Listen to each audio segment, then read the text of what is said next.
अपने आप को मनवाने के लिए, एम्पावरमेंट हासिल करने के लिए स्टेप बाय स्टेप क्या करें? देखिए, इसको अगर हम अपनी स्कूल के एजुकेशन से जोड़ते हैं ना, तो स्कूल के अंदर हमें जो एक सिलेबस पढ़ाया जाता है उसके साथ एक्स्ट्रा करिकुलर एक्टिविटीज़ भी सिखाई जाती हैं। उसका उसका मकसद सिर्फ ये होता है कि हम अपने जहन को सिर्फ लफ्ज़ों तक महदूद ना रखें, बल्कि हम उसको सोशलाइज करें, उसका स्पैन बड़ा करें, आगे जाके फ्यूचर के अंदर हमें उसको मज़ीद बड़ा करना है। सही। और उसके बाद आप जब एक 18 साल की उम्र होती है, इसका मतलब ये है कि ऑफिशियली एक बच्चा अपना फैसला करने की सलाहियत रखता है। तो और यही वो एज है जिसके अंदर आप एक शहरी को वोटर भी बना रहे होते हैं। तो वहाँ पे देखिए, हमारी यूथ के अंदर ख़ासतौर पे लड़कियों का, इसलिए मैं कह रही हूँ कि हालांकि कोई डिफरेंस तो होता नहीं है, लेकिन हमारी सोसाइटी थोड़ी सी जो है वो मेल डोमिनेटेड है। ख़वातीन के ऊपर शादी के बाद भी एक प्रेशर ये होता है कि जी शोहर ने जो कहना वोट वही। वैसे आपने ख़वातीन के साथ जो उनका इस्तेहसाल होता है उसका बदला आपने अपने मियाँ से खूब लिया, क्योंकि आपने उन्हें पोलिंग एजेंट बनाया, खुद उम्मीदवार बनी। नहीं जी, मैं it was a very pleasant thing, और मेरा ख्याल है कि उनको भी एक अच्छा एक्सपीरियंस ही रहा होगा। मैं असल में पॉलिटिकल ट्रेनर हूँ। मैंने पूरे पंजाब में बहुत सारे पोलिंग एजेंट्स तो तैयार किए हैं, इसके साथ तो बहुत सारे सैकड़ों मास्टर ट्रेनर्स भी प्रोड्यूस किए हैं अपनी पार्टी के प्लेटफॉर्म से। तो उस स्किल का मैं अपने घर पे इस्तेमाल ना करती, ये कैसे हो सकता है?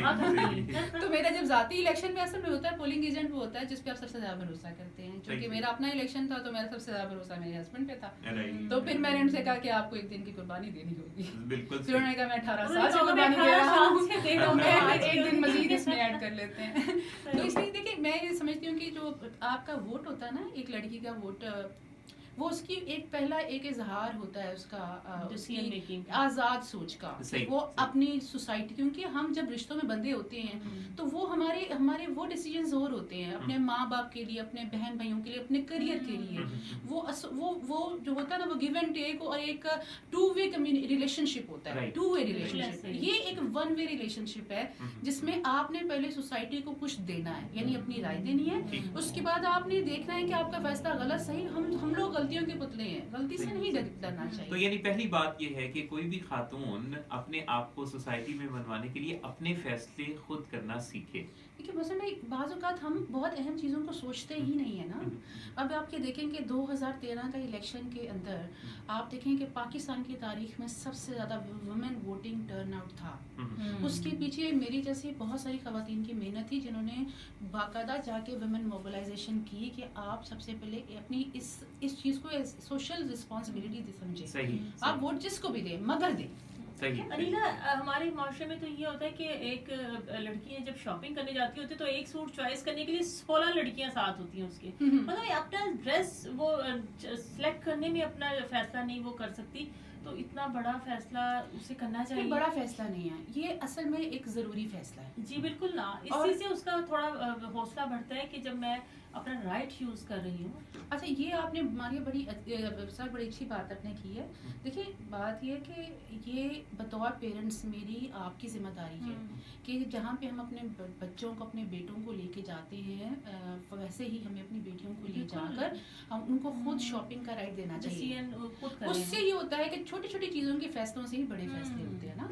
तो उसमें फिर आप यही कॉन्फिडेंस बिल्डिंग हम चाह रहे हैं सोसाइटी के अंदर। मैंने जब मुझे 2 साल हो गए, नवंबर 15 नवंबर 2016 को जो है वो मैंने 17 को मैं बनी थी डिस्ट्रिक्ट मेंबर, और उसके बाद से मैं अब तक हूँ। तो मेरी जो सबसे पहली रेजोल्यूशन थी, वो रेजोल्यूशन ये थी कि जो 274 यूनियन काउंसिल्स हैं लाहौर की, उन यूनियन काउंसिल्स के अंदर हर यूसी के अंदर हमारी 2 ख़वातीन हैं जो कि मुंतखब हैं, जो कि हर यूसी को रिप्रेजेंट कर रही हैं ख़वातीन को। वो हर एक यूसी के लेवल पे जो आपका सोसाइटी का ऑफिस है, वहाँ पे एक ऐसा वोकेशनल स्कूल बनाया जाए ख़वातीन के लिए, जिसमें सिर्फ दस्तकारी ना सिखाई जाए, सिलाई ना सिखाई जाए, बल्कि स्मॉल स्केल के आपके जो बिज़नेस होता है, जो 1 लाख 2 लाख के से बिज़नेस शुरू हो सकता है, उसकी ट्रेनिंग वहाँ दी जाए। क्योंकि हमारे पास अब ना 2 कैटेगरीज हैं। एक वो कैटेगरी है जो हमारी पढ़ी लिखी लड़की है, जो कि डिग्री लेकर अब सड़क पे आ चुकी है, या फिर वो जॉब 1-2 साल में ढूंढेगी, उसको तो देखिए जॉब्स मिलेंगे। उसके बाद एक मिडिल क्लास की 40 से 50 साल की वो खातून है जो कि इतनी पढ़ी लिखी नहीं है, सोचते हैं कि मैं तो पढ़ी ही नहीं हूँ, जिसके पर बच्चों की जिम्मेदारी है, जो घर से इस तरह से आसानी से निकल नहीं सकती है, लेकिन उसको भी कुछ ना कुछ अपने Power. लिए चाहिए, हम्म। अपनी अच्छा, फैमिली जो- को रिलीज देने के लिए चाहिए। अच्छा, जो 50 साल से जायद की उम्र की लड़कियां हैं उनके लिए क्या आप जी 50 साल से जो उनके जायद एक जी, जी। तस्बीह और मसल्ला। आप मुझे इस तरह से ना देखिए, मैं बिल्कुल 50 साल, मैं अभी कोई मुझे 1.5 महीना है अभी 50 साल के होने में, लिहाजा उसे अच्छा कितना आप अपने पे फील करिए कि मौसी ने आप ही को कहा नहीं, बस राइट साइड की बस तरफ इशारा हो उनका। वैसे मैंने आपको बिल्कुल नहीं कहा था। अच्छा जी, ये बताइएगा कि यानी अमली तौर पे आप ये कह रही हैं कि अब दौर बदला है, अब ये सिर्फ उन स्कूल्स को और सिर्फ वो सिलाई कढ़ाई वाली खातून नहीं है। आज जब हम 2018 में का पूरा साल गुजार के 2019 में दाखिल हो चुके हैं, तो इस दौर के तकाज़ों को पहचानते हुए ख़वातीन को अमली मैदान में मजबूत तरीके से अपने जज्बात से नहीं, लॉजिक्स के साथ डील करना, फैसले खुद करना, फिर फैसलों को कम्युनिकेट करना, बहुत अच्छा बात करना, जैसे कि आप माशाल्लाह बोलती हैं और आपने माइक्रोफोन पे भी बहुत अच्छा काम किया, तो अपने आप को मनवाने के लिए फिर हमजहत कोशिश करना पड़ती है।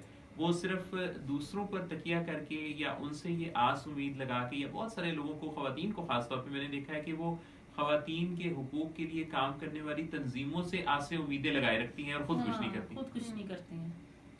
देखिए इसमें यह है कि इंसान की जो पहचान होती है वो हमेशा छोटी चीज़ों से होती है। बड़े फैसले तो आपकी जो छोटे छोटे फैसलों से जो शख्सियत बनती है उसी की मरूने मिन्नत होते हैं।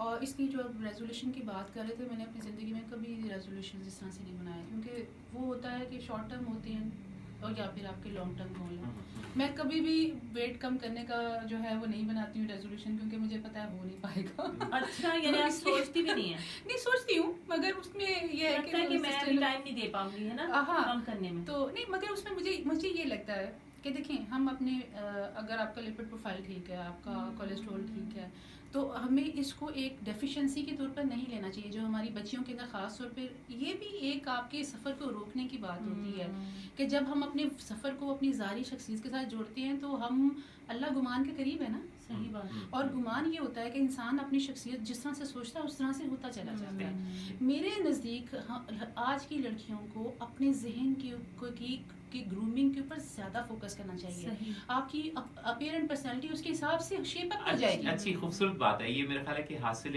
कलाम जिस तरह कोई शेर होता है, तो इसी तरह से बात है। वो अनीला बेग की बात का मतलब ये है कि सिर्फ अपने आप को फिजिकल अपीयरेंस पे काम करना ये कोई दानिशमंदी नहीं है। अगर आप अपनी जहनी सलाहियतों को पॉलिश करेंगे तो जहनी सलाहियतों पर झुर्रियाँ भी नहीं पड़ती, बल्कि वो तो वक्त के साथ साथ और ज़्यादा उसमें निखार पैदा होता है। तो आप क्यों ना ऐसी सलाहियतों के निखार पर काम करें जिन्होंने वक्त के साथ साथ बढ़ना है, बेहतर होना है, और उससे आपकी शख्सियत को मुआशरा मानता चला जाएगा।